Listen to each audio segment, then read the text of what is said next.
This is Cubs Radio. Cubs Radio.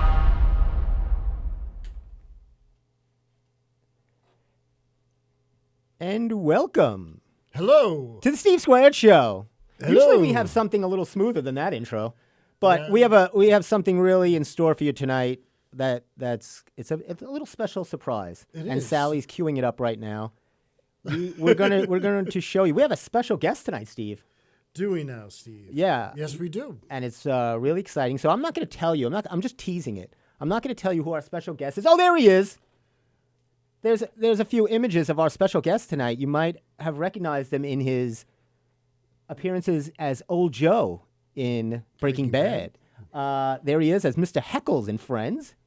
And, of course, Tom Pepper in Seinfeld. The actor who portrayed Kramer As Kramer. in the Playing Tom Pepper. Seinfeld in the Jerry Seinfeld TV series on the TV series Of Tom Pepper. of Tom Pepper. And so... That's a great actor name. And that's a great array of images because you can really see the arc of his career. Big sitcoms, Friends, and Seinfeld, and then boom, Breaking Bad, dramatic role. Right. And of course, he's done an array, just a plethora of great roles in movies, TV shows, all over the place. Really great guy. Larry Hankin will be our guest tonight on the show. I'm very excited. This is good. He's an Oscar nominee. He's Right. won many of festivals. He's a writer. He's a writer, director, obviously actor. He's done it all. He's done a lot more than me and you put together. Well, you're a close second. That's true. Hey, Sally, how you doing tonight? I'm doing well. Excited about tonight's show. Are you pumped? I am. I think he's just one of those great character actors that Character you actors know, are wonderful.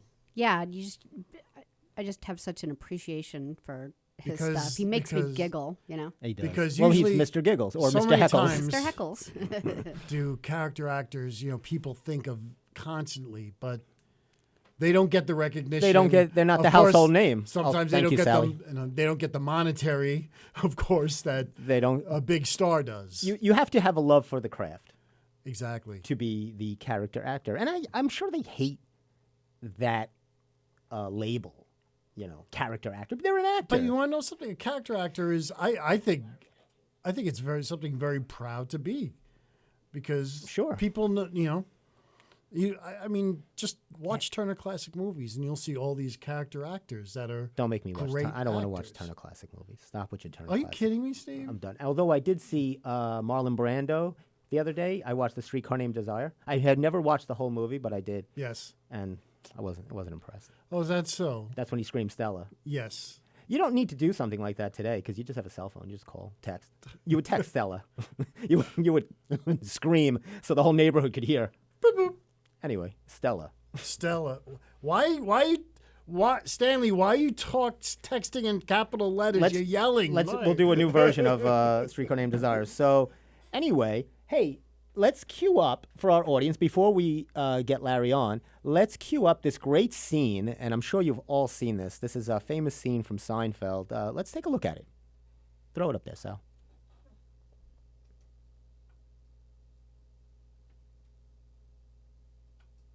Do you have the volume up? Aha. Now, Good. I have volumes up everywhere, so let's double check. Try that. How's that working? We'll find out. We're going to find out.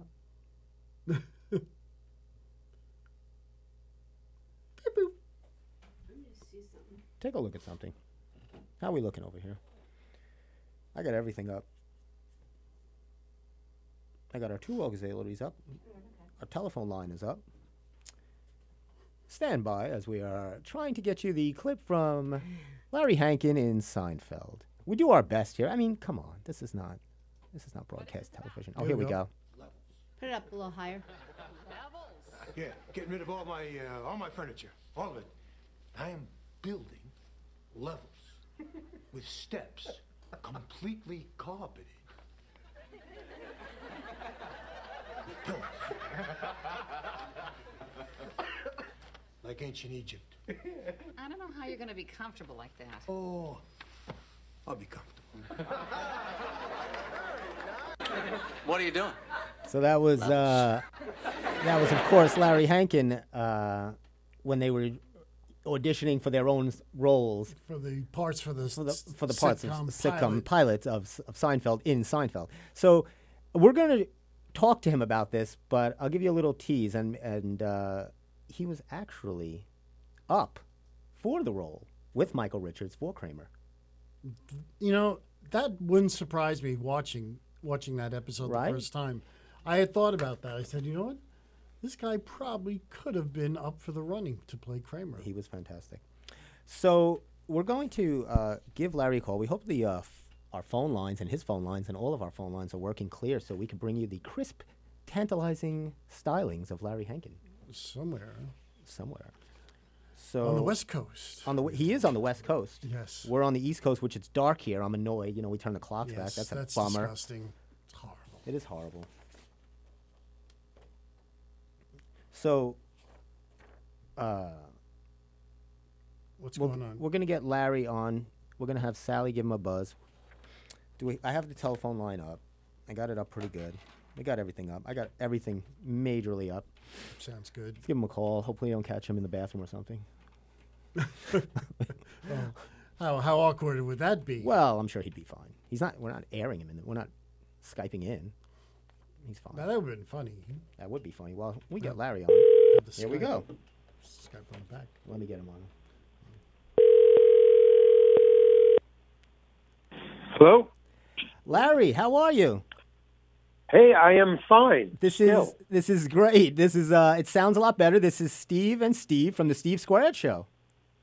Aha, hence the name. I get it. Now you Okay, get it. that's cool. It's the math. It's the whole math joke. we love our math humor here. Now, Right. Larry, I'm going to introduce you to our who, of course, our audience knows you already. We just played a clip of the scene from Seinfeld where you were auditioning as Tom. You were Tom Pepper auditioning as Kramer. Oh, cool. So we just played that for the audience, and I'm going to introduce you now properly.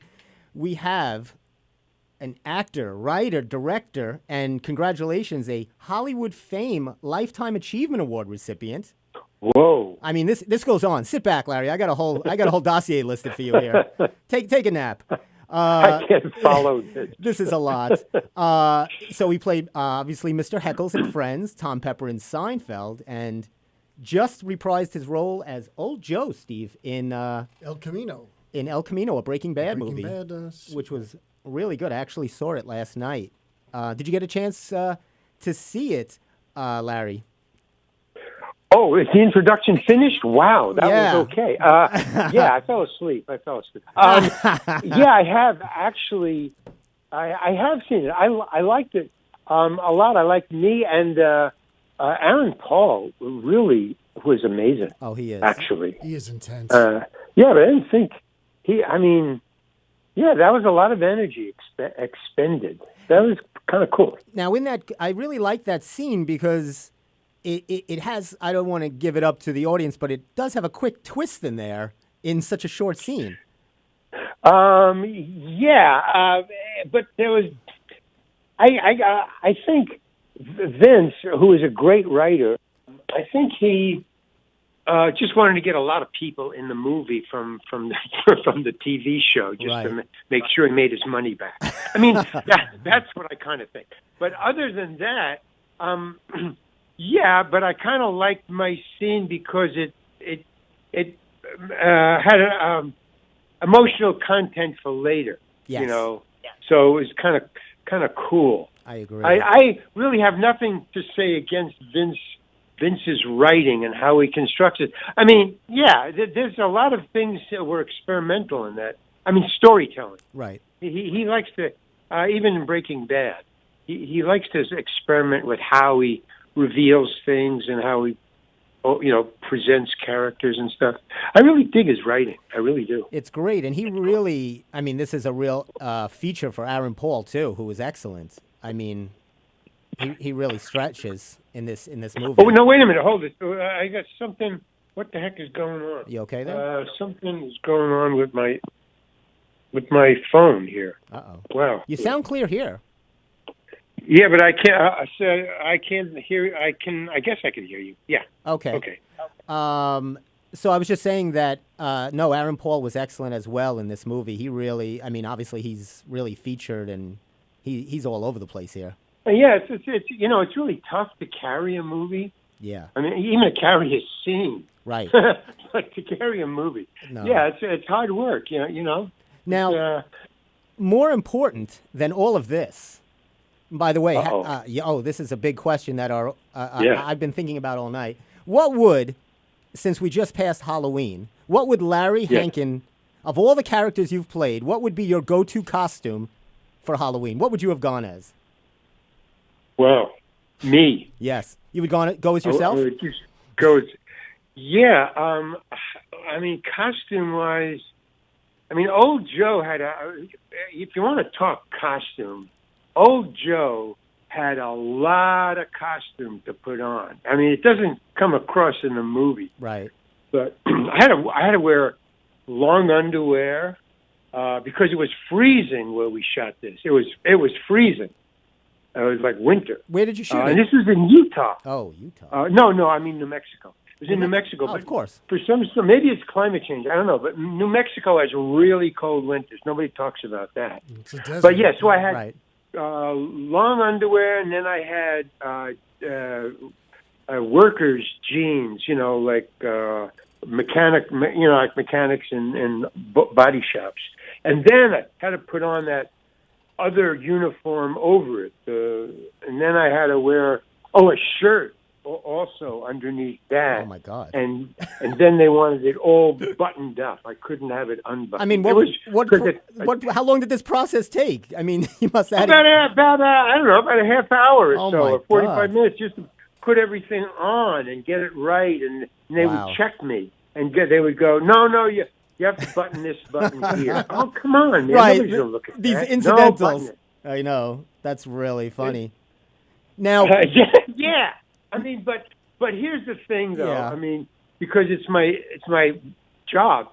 right. That's how Vince Gilligan and all the movies you like get you to really like the mise-en-scene, the atmosphere. Right. Is somebody does that. They go and say, no, button this button. It's not the button.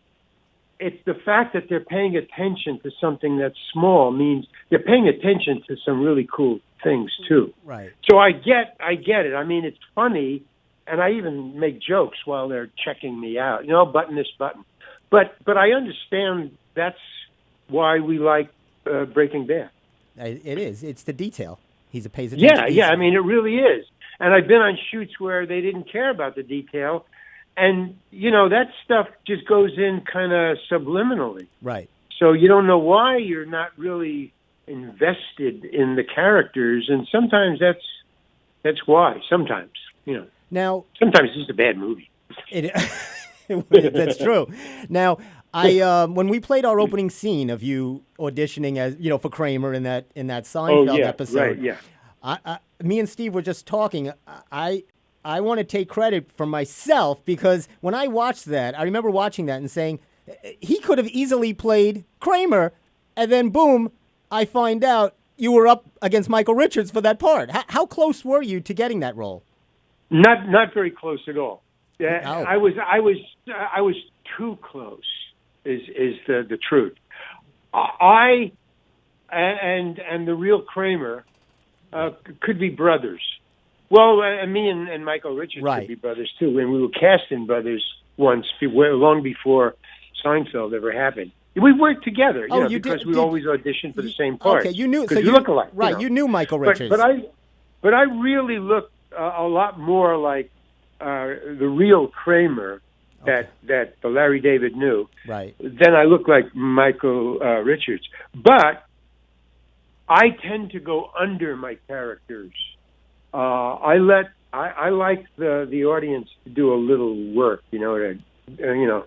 Now, So Michael goes. I could never come up with that coming through the door. Yes. Thing that he does. I mean, it was so cool. Now it's really funny. But I would never have come up with that. I would come up with maybe something different. Tell a funny story. Yeah. I remember you telling a funny story about you had to come through the door. Larry made you come in through the door several times. in that Oh audition? yeah, man! I was ready to unload. I in those days I had an attitude problem. I probably still do, but I can hide it a little. I do better. too. It's okay. But no, and I just before I was about to blow up, right at him during the interview, during the audition, that I asked, because I guess you know this, when I went out the last time to go through the door, which was one time too many, I said to somebody outside, it was a secretary, I said, who the hell is that bald guy with the glasses in there? Keeps telling me to come in the door because I'm going to unload on him. And she said, oh, that's Larry David. He owns the show. He writes it. Oh. So it's good you didn't unload on him. Thank God I asked. Thank God. Outside the door. And whatever you want, Larry, that's fine with me. No, that character was great. Now, it's funny, you just mentioned how you like the audience to do a little work, and that's what I like about your comedy, because, I mean, some people call it deadpan, but it's a real subtleness. And you I've heard you a lot of times refer to Charlie Chaplin. Was that an influence? No, Buster Keaton. But Buster Charlie Keaton. Chaplin, yeah, because of the way he Buster Keaton, because of the deadpan. That's always, Yes. But the Charlie Chaplin, because I could never, I guess all the great ones, Buster Keaton, and I could never find Charles Chaplin when I watched Charlie Chaplin, when I watched the Little Tramp, when I watched his movies. I grew up on Charlie Chaplin and Buster Keaton. That's all I cared about. Wow. Is I would buy these little super 8mm little, things you could watch on these little reels, these little plastic reels, or little, I don't know, whatever, battery operated. But that's what I would watch. And then Milton Berle came along and all that, and then then TV came along. So, but mainly I just loved how Buster Keaton never copped to anything. Yes. It was just so cool, man. Yeah. So you just laugh because the impossibility of. But Charlie Chaplin too. But Charlie Chaplin, because I liked him because he wouldn't cop to who he was in real life. He was the character. Right. It's just amazing. Well, I think their comedy was also very smart. It was almost ahead of its time. Oh yeah. You can almost apply it to today. It would be funny today. You mean those two, particularly those two guys? Sure. Yeah, I try to do that in my in some of my films that I make, but it's hard because it's just like any other book translation. Going from Spanish to English, from Latin to Greek to French to American, whatever. It's the translation, and that's funny. But if you did it that broad as Chaplin or Keaton, it wouldn't be half as funny. But if you did it and translated it so that there's several modern comedians who can do it. Who do you like? Oh man, I keep on forgetting people's names. I have always trouble with names. Bill Murray is one who can pull that off. Yes. His deadpan is just amazing. Yes. There's a couple of other people, actors like that. I think you know who's good. I don't like Adam Sandler in his serious roles, right? And not in his movies, but when he works with good directors and real. Then when he comes to a joke, he does deadpan it. The one, and also Apatow, Judd Apatow. Judd Apatow. His direction, his stories are deadpan. Well, Paul Rudd is really good at that. Paul Rudd is very good at that. Paul Rudd, yeah. There's certain people who can pull that off. Yes. Better than others, but Bill Murray is one of the best. Oh, he's great. There's two or three others. Now, let me. Now that you're speaking on this, let me ask you a question. Comedic actors, do you feel they have an easier time transitioning to do a dramatic role as opposed to the other way? Say, because sometimes I see dramatic actors try to do comedy and it just doesn't work. It's terrible. And I don't want to give examples here, but it just doesn't work. But you see a lot of comedic actors. Yeah. You know what I mean? I mean, some people can do it. There are serious actors who are really really funny, and it's serious songwriters and people who a lot of musicians are really have incredible senses of humor. Right. Even in a serious musician. But generally that's true. Generally, it's harder to go from drama to comedy than it is to go. Jerry Lewis, who can be, I can hate him sometimes for the things he does comedy wise, but when he does serious acting, he really can pull off some nice moves. Yes. There's one particular movie I have in mind where he played the lead serious comedian. Oh, but here's what De Niro learned to be a funny guy. De Niro, he once did. It was Jerry Lewis in King of Comedy. Yes. Really pulled it off. Yeah, he was very great. serious. But De Niro in some movie, I can't remember, he played a stand-up comedian. I don't remember. King of Comedy. But he had to do yeah. a stand-up. What? I think that was King of Comedy, right? Well, one of those. There was another movie. Oh, You're right, Larry. There was another movie where he played a stand-up, and I saw. Yeah. it. So, It was, when De Niro it was my favorite. had to go on, in the story, in the narrative, he had to go on, I guess, the Johnny Carson show, Right. and do a stand-up routine. And I started out as a stand-up comic. I was opening for Woody Allen and Miles Davis, so I was pretty good. I knew what I was doing. Were you around Lenny Bruce as well? And Lenny Bruce, I kind of knew Lenny Bruce, Yeah. because I was funny. I mean, that's the reason he liked me. Larry, were you down in the Village in those days, like the Village Gate and all those clubs where like Joan Rivers was and and Cosby? Those are my people. Those are my peeps. Right. So when did you? Bob Dylan was really funny. When did? Really? They were all there. Wow. We knew each other. It was crazy. It was weird. So when did you? We just go from one place. You'd see somebody on a Monday night, right. or they'd be booked on Friday night. To star. It was just they were there. And when did you go then? Was that this before Second City, or was this? Yeah. In other words, I was touring, and I was like Lenny Bruce, but without the drugs. I hadn't done drugs yet. That was That was pre-drug Larry.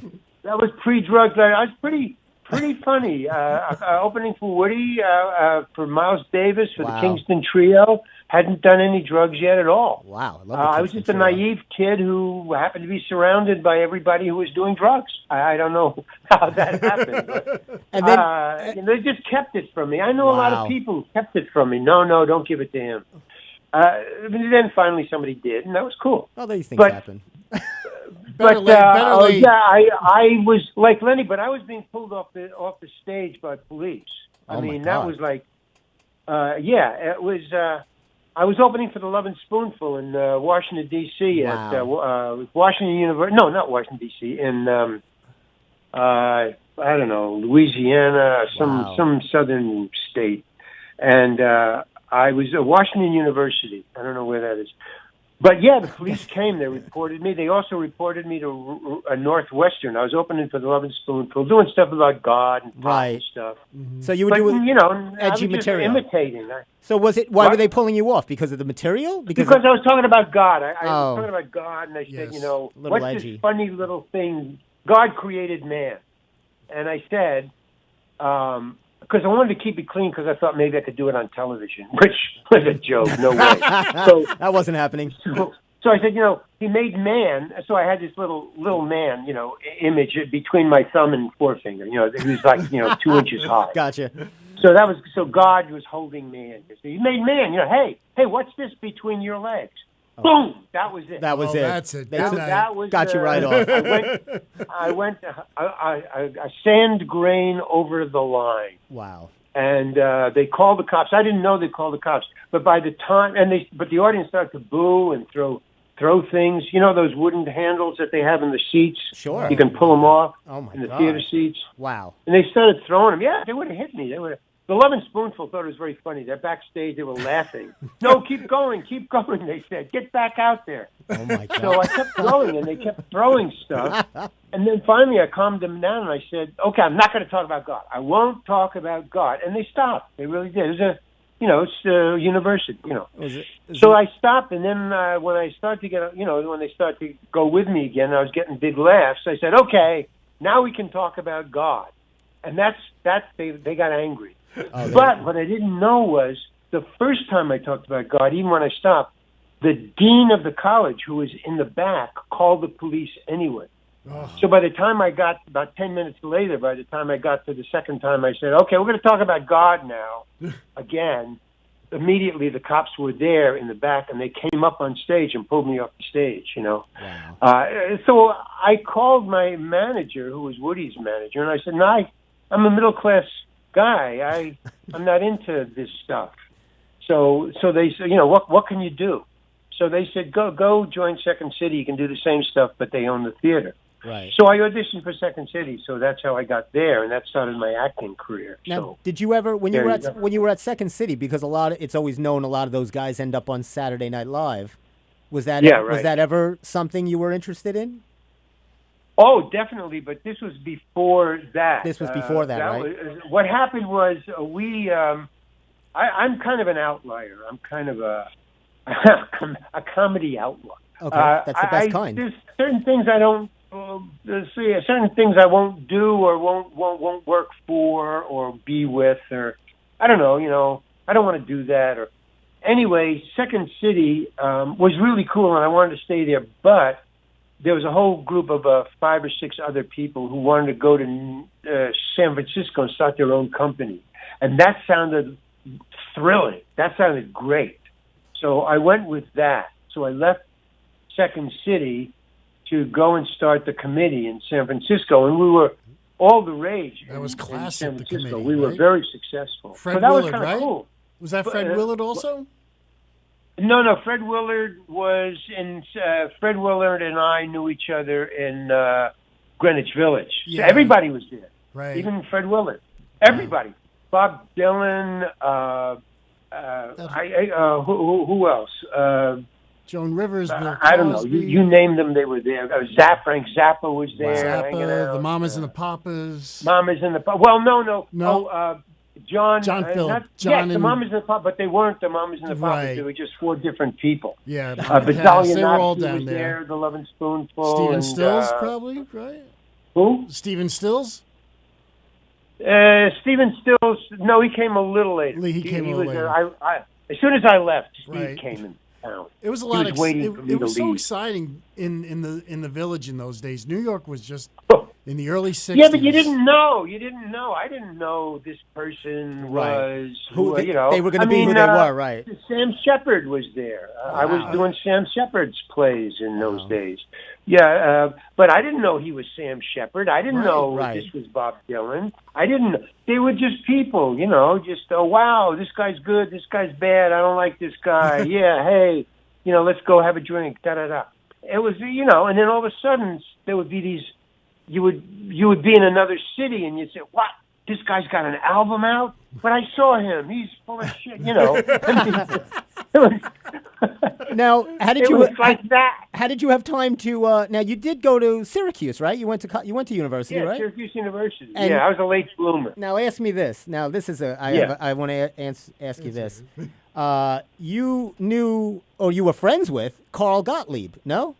He was my roommate. We were roommates. We used to fight off my fraternity together. Now, for our audience who doesn't know, he's the writer of the screenplay for Jaws, all the Jaws. Well, all of them, pretty much all of them. I think so maybe now, one. Larry, how did you ask him? How did you not get a part in Jaws? Because it was Steven Spielberg's movie, and that was his first big break, Carl's first big break. Okay. He wasn't trying to... He didn't have that clout. He was asking to be in it himself. Oh, was he really? So he wanted to be in it himself, and he was. So he could. He's not going to, He was? threaten his being in the movie to try and get a friend leveraged in. Now, what No, I didn't even expect it. What No, part that would you? was- What? No way. Now you've seen Jaws, obviously. What role would Sure. you? What role? And I know the role, I think, but what role do you think you would have been great at? Ahab. Captain Captain Quinn. Quinn. Captain Quinn. Quint.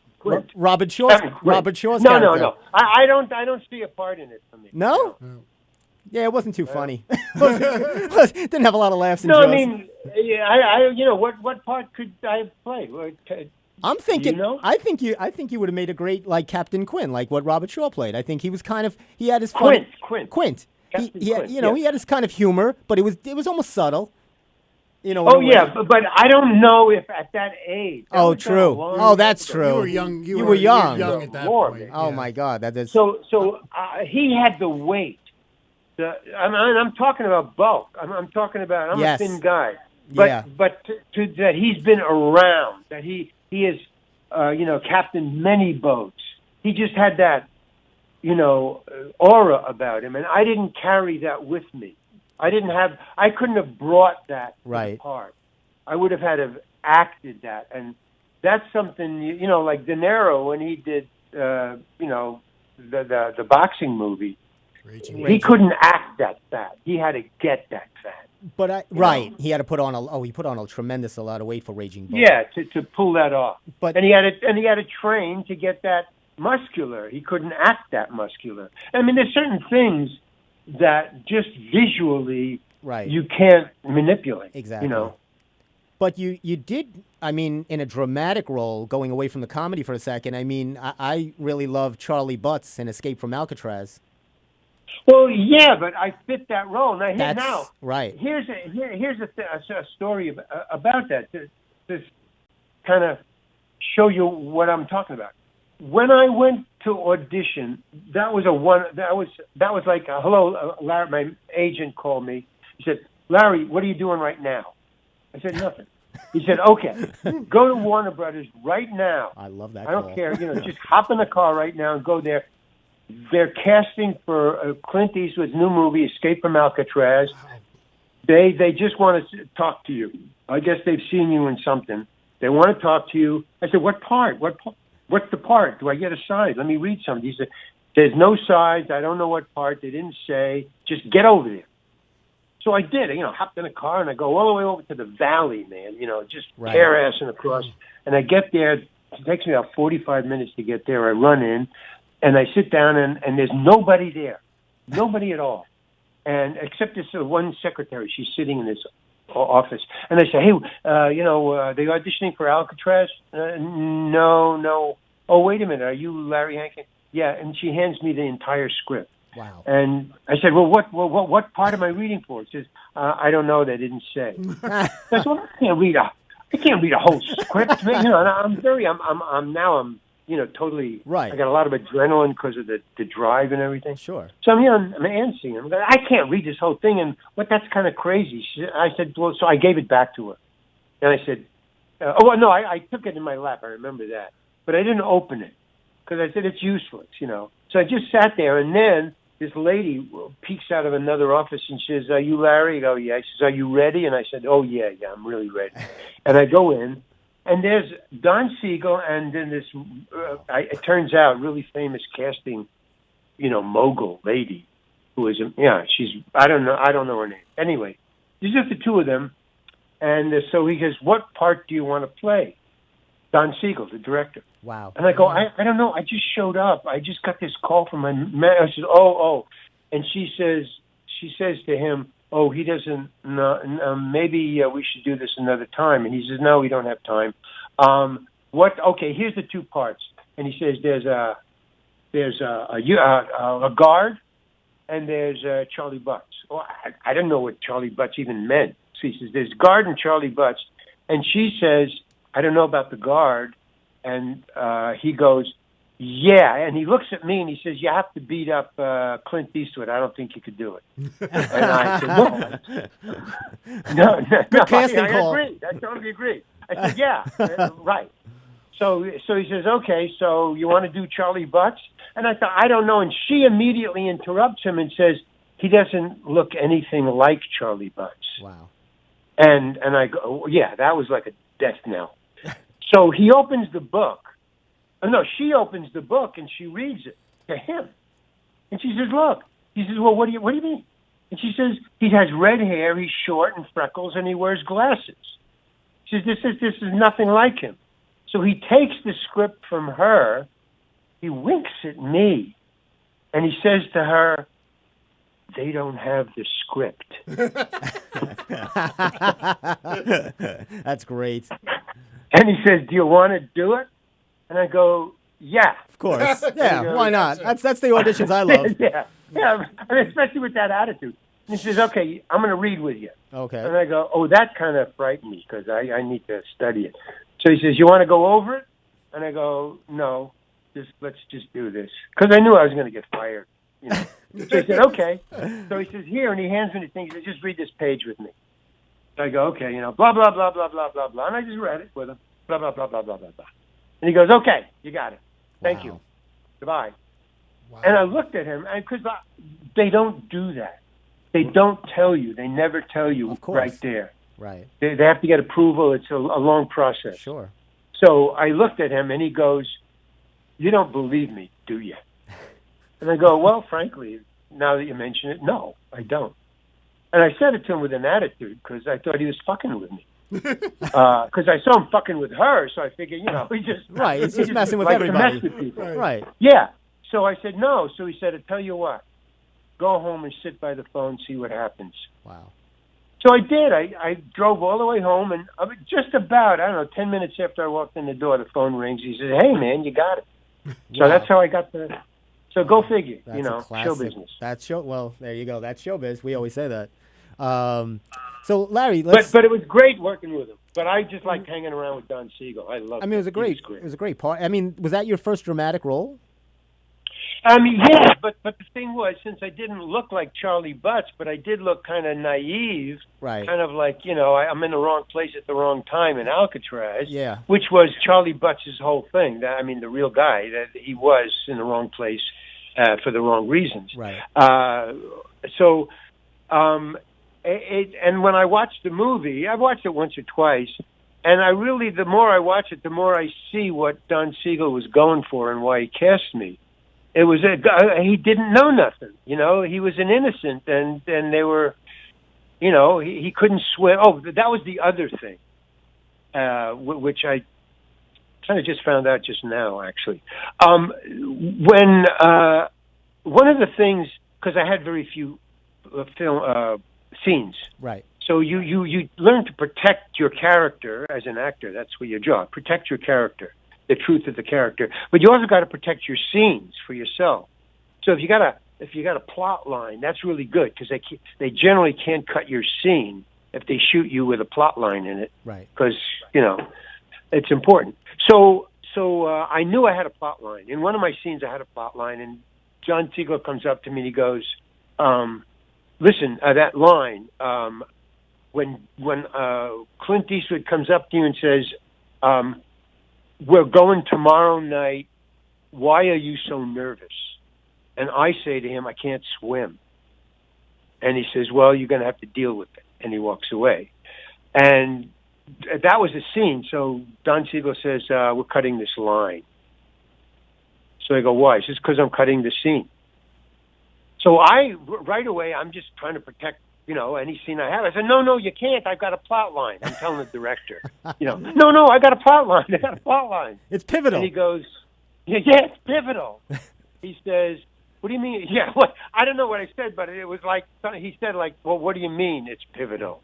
What does that got to do with anything? Right. He said, I told him. I said, look, I based my character on it. Everything, the nervousness that I'm playing and all the scenes is because I can't swim, and I know it. And I'm afraid to tell these guys because they'll leave me behind. Right. But I'm afraid of going in the water. So I've been using it. So he says, the audience doesn't have to know that that's why you're nervous, do they?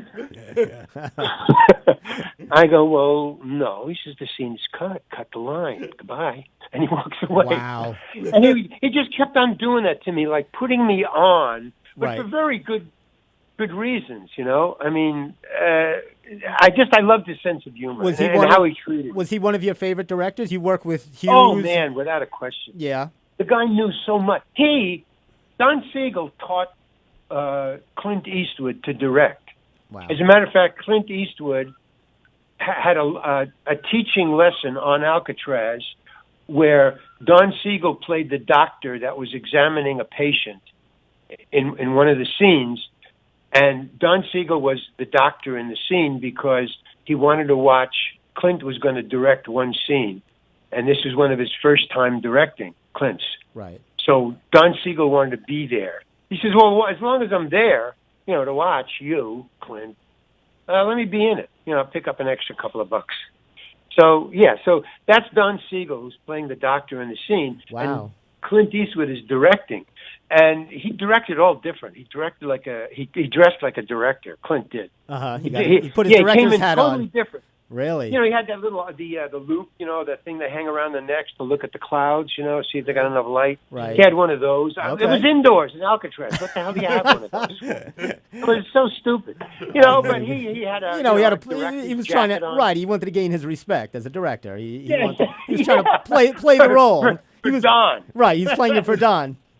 Now, Larry, that was a great flick, but. Couple of your current stuff now. Let's talk about what you got going on now. I was talking to you a little earlier about your book that just came out on Amazon. Loophole Dossier, which is the Loopholes Dossier. Yeah. Well, it's just talk about that. Well, it's basically it was written over a period of years. I was homeless for a while. I've hung around with politicians, and I've hung around with homeless people, and not being homeless.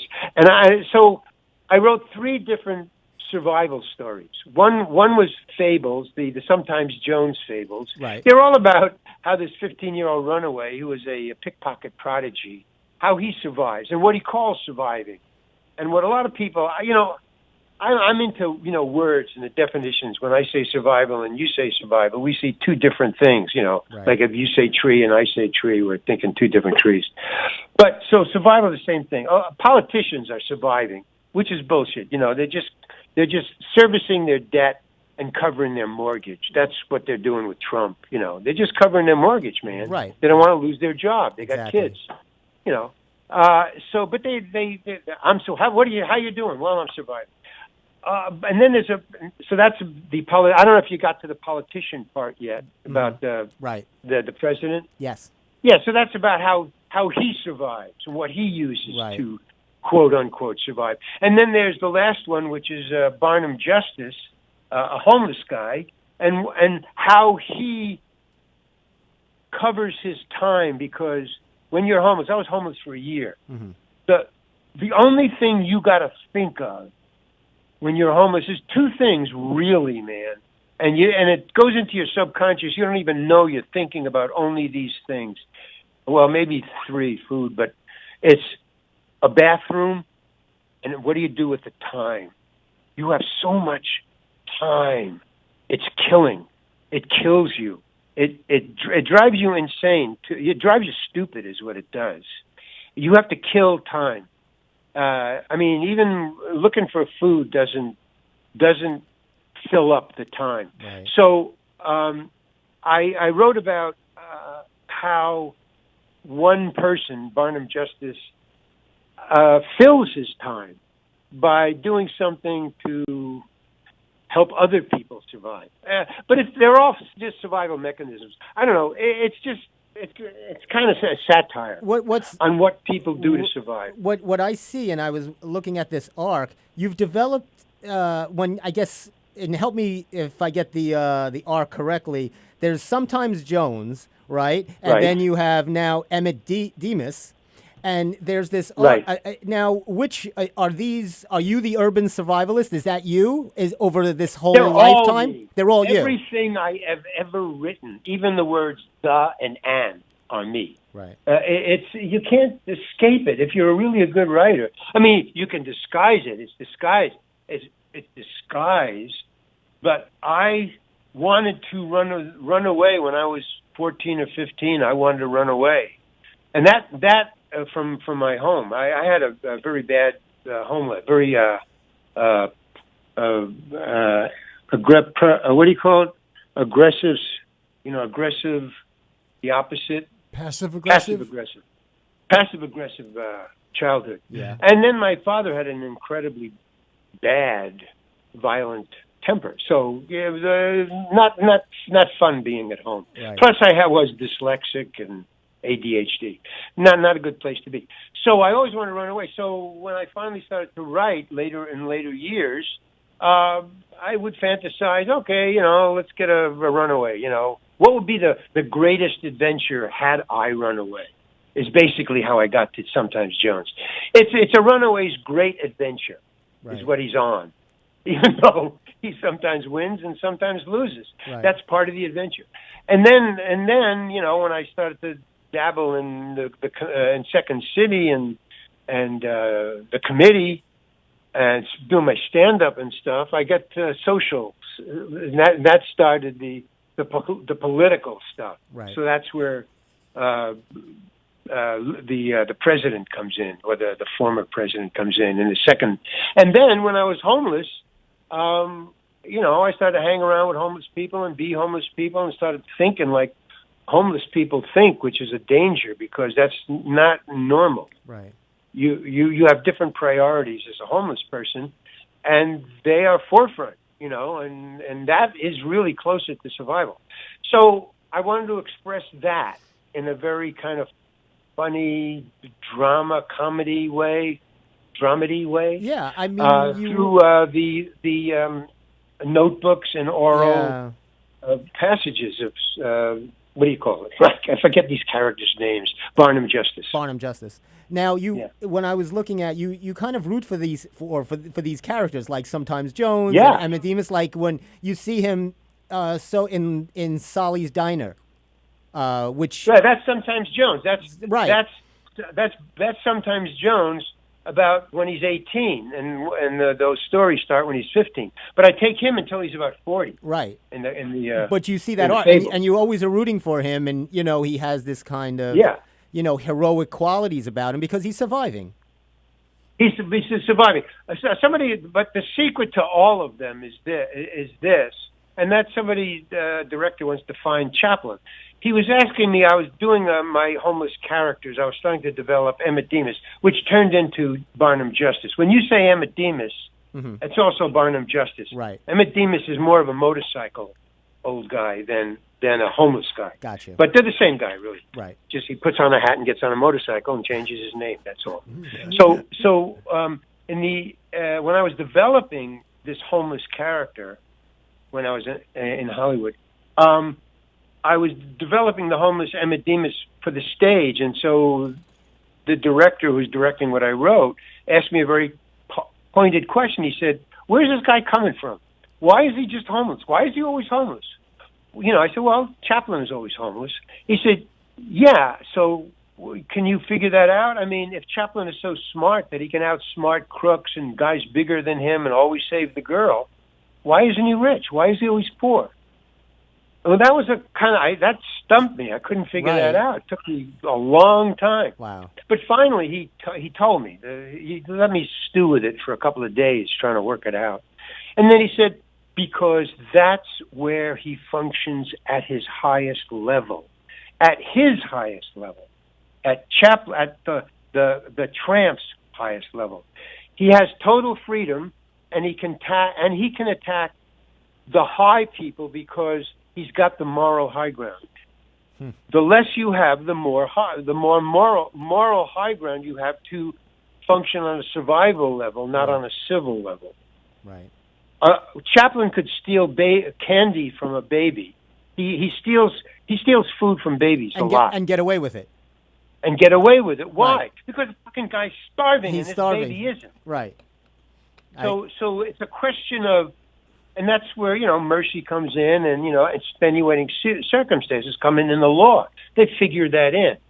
And clowns generally are poorer than the people they attack. And they don't attack equals or but people who have more power than them, a lot more power than them, right? So that they have the righteous moral high ground.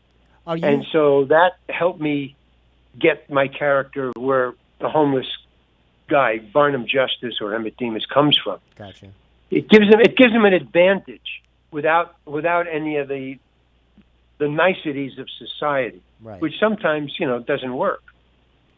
Are you going to be now? You performed this as a one act solo performance recently, right? Are you still doing that? Are you still performing this? No, because I finally because I was always working on it. It was always a work in progress, and I find that I wanted to just freeze it.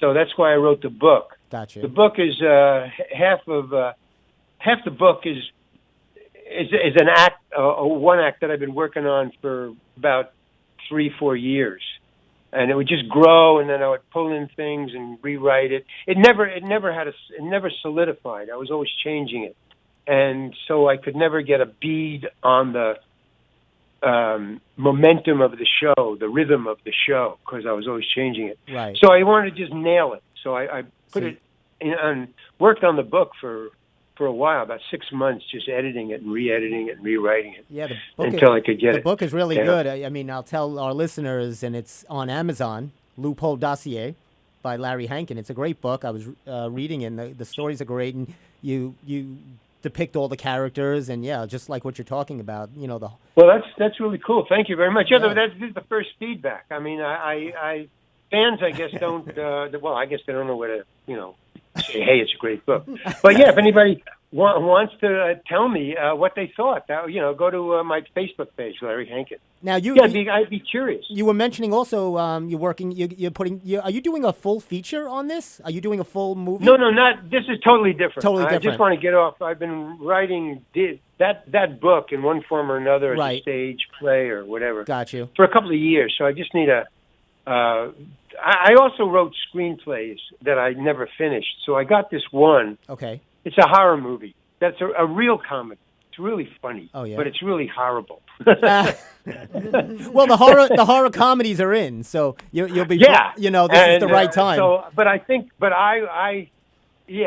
just want to. There's a great part in it for me. I'm writing it for myself. I mean, the lead. Well, that's what I need. That's what I need to do. I need to cast that's how I'll get parts, is to write things for myself. That's kind of what I found. Is as I go on audition, you know what? Do your own thing, right? Create your own part. Definitely. Nowadays, because of digital, I have this guy from India. I get these letters from fans from all over the world on my Facebook page because that's how it works.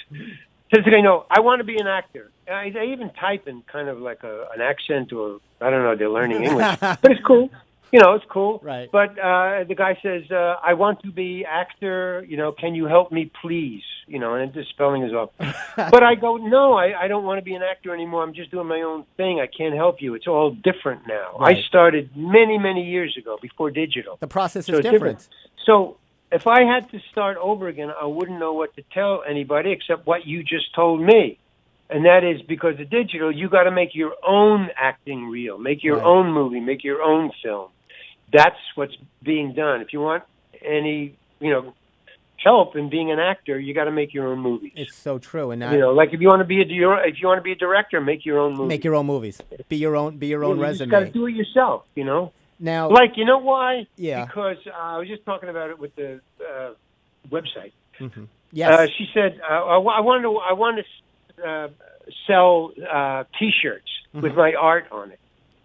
They're really cool. I got these really cool art things, and some of them make great T-shirts. So she said the one who's going to run it, the website, says, no, that's not good. I go, why not? She says, because I don't think we can keep the inventory. That's very expensive to make all the inventory for all the choices. And I just said to her, I think inventory is dead in the digital age. Everything is a one-off now. Right. That book that you bought, that was a one-off. Yes. They make the book when they get the order. They don't have an inventory because digital can print a book in maybe 2 minutes. Exactly. Including the hardcover. And also the ebook, there's no cover. They just mail it to. They just mail you the file. Right. There's no waiting time at all.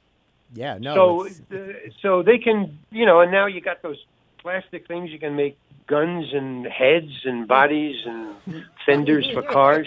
That stuff. You can make anything now. As a one-off. It's a new age. This is the new age, right? Yeah. So it hit acting. So that's your one-off. Your film. If you want to be an actor, go act. Film it. Now send it to somebody. You give good advice, and I'll tell you this. I'll leave you with this before I let you go. You said something once before, and you said get out of when you were giving advice. It was on an interview. I forget with who, but you said to advice to actors: get out of your comfort zone.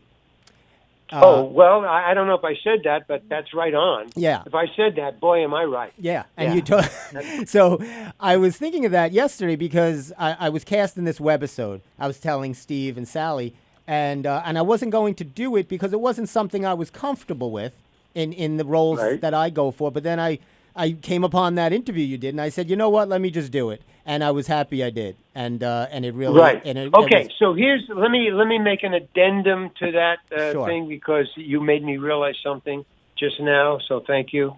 Okay, get out of your comfort zone and get into your comfort zone, which is what you just told me just now. Right. Exactly. And getting out of your comfort zone, I think, from my experience, is actually not a comfort zone. The comfort zone is where you hit it when you let go your bullshit and you just went there. Right. Without all the, well, I don't know if I can't, I don't, I shouldn't, I won't, I didn't. All that is not a comfort zone. That's your ego. That's what you walk around to protect yourself from other human beings. Exactly. That's true. But when you get to your comfort zone, everything is cool, man. No, it's because you're you. It's so true. I mean, so when they say be real, when you act, be real. It's be yourself. Just give a hue to it, as opposed to Michael Richards, who gives a color to it. I give it a hue. Yeah. But Michael Richards is just doing Michael Richards. Exactly. Yeah. He's just pumping it up. Right. Yeah, but he can do that because he gets into his comfort zone. Michael Richards is not a comfortable person in person. He isn't. Imagine. I mean, he doesn't like to be around people. He's not socially apt. Right. Which that whole stand-up thing, obviously, that showed how uncomfortable he really was. I don't know. Yeah. He should have been up there. And some people can cash in on it, can monetize their discomfort, through writing or acting or, flying a kite or flying an airplane or jumping off a bridge or whatever. Right. I don't know. Well, living. Most artists do have these little peccadillies that we have that drive us. Exactly. But I think, we all have that. If you can't cash in on it, then you think you're not in your comfort zone. And, I do it with music. I found that. Now, that's what I did. That's what I wanted to ask you. Barry? Did you see the part I did in Barry? Yeah, with Bill Hader. Okay. Well, that was totally in my comfort zone, and I had to work at it to get out of my comfort zone to get into that comfort zone. That was the hardest part I've ever worked on pre-doing it. Wow. Because I'm an improviser.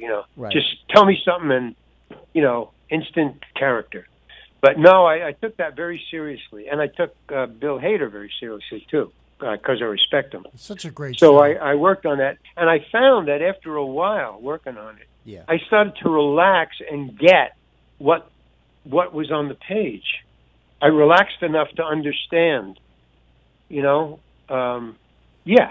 you relax enough, you start to understand more. It's weird how you can take you absorb more, you take it, you're not guarded, you're really open, you're more open, exactly, and really delve in. No, it was spot on. And I want to thank you so much, Larry, for spending a whole hour with us. That was really, really great of you. No, it's fun. And and I learned a little math. And you learned a little math, the Steve Squared Show.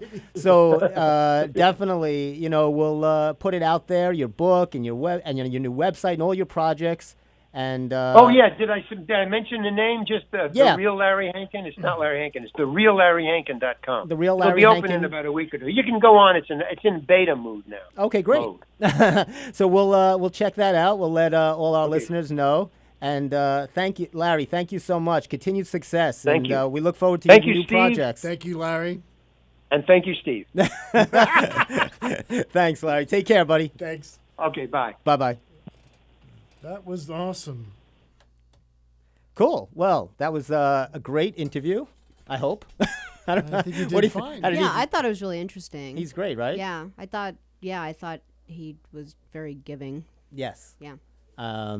He's really fascinating. Yes. Got a really lifetime story to tell. You know what? It makes me tired listening to his life stories. These are the actors you need to look up to. Right. The ones that they're not getting, grind. They're not getting millions. They're just getting in. You're right. They're grinding. They're working. Grinding. They're working. You know. They're the true creators because you they're- see, he's 79 years old. Yep. 79, Sally, and Wow, he's crazy. and he's still writing and passion.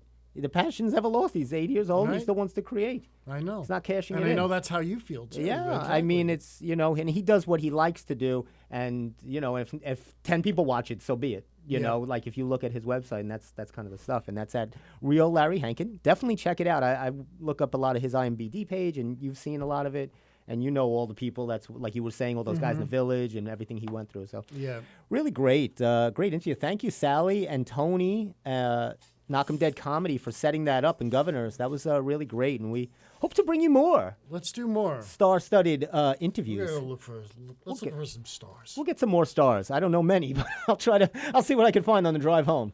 Exactly. And thank you for spending time with us. Thank you, Steve. Sally, thank you as usual. Very welcome. Great job, all. Fun. That was cool. And thank you guys for listening. We're going to put this up. You can catch it on, again, this interview on the Steve Squared Show catch it on we'll put it on Facebook, YouTube, govsradio.com. Everywhere and anywhere. Feel free. Share the square. And have a wonderful week. And until next time, thank you and enjoy November. Nighty-night.